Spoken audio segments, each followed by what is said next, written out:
कोई भी काम बेढंगे तरीके से करते हैं जिसमें हमारे पास किसी किस्म की कोई प्लानिंग नहीं है, तो हम जिस नुकसान में फंसेंगे वो नुकसान अपनी जगह, और साथ में जो हमारा वक्त ज़ाया होगा वो सबसे बड़ा नुकसान है। हम हर कदम अपना संभल कर रखें अपनी ज़िंदगी में, हमें नुकसान नहीं होगा।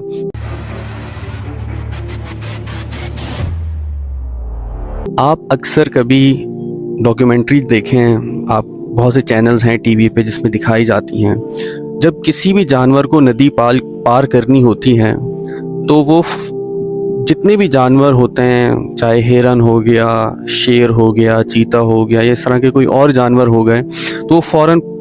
छलांगे मारते हुए बहुत तेज़ी से वो नदी पार कर लेते हैं। लेकिन अगर कभी आप किसी हाथी को नदी पार करते हुए देखेंगे तो वो बहुत संभल कर चलता है, वो अपना एक एक कदम बहुत संभल कर रखता है। उसकी वजह ये होती है कि उसको ये मालूम है कि मेरा वज़न बहुत ज़्यादा है,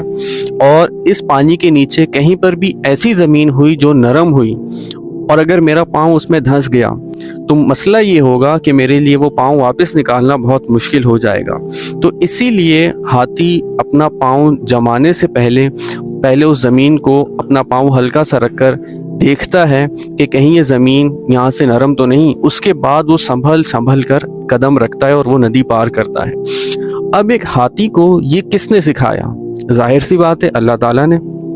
उसके पास अकल नहीं है क्योंकि वो जानवर है, लेकिन ये चीज़ उसको अल्लाह ताला ने सिखा दी है कि तुमने इस तरीके से ये नदी पार करनी है।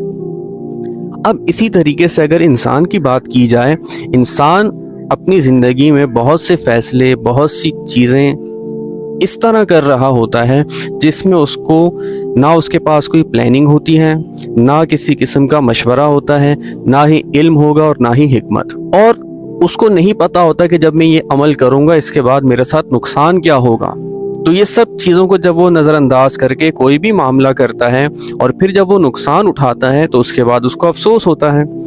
तो अब हाथी से ही अगर हम सबक सीखें कि हम हर कदम अपना संभल कर रखें अपनी ज़िंदगी में, तो जाहिर सी बात है कि हमें नुकसान नहीं होगा, या अगर नुकसान हुआ भी तो वो बहुत थोड़ी मिकदार में होगा। लेकिन अगर हम कोई भी काम बेढंगे तरीके से करते हैं जिसमें हमारे पास किसी किस्म की कोई प्लानिंग नहीं है, तो हम जिस नुकसान में फंसेंगे वो नुकसान अपनी जगह, और साथ में जो हमारा वक्त ज़ाया होगा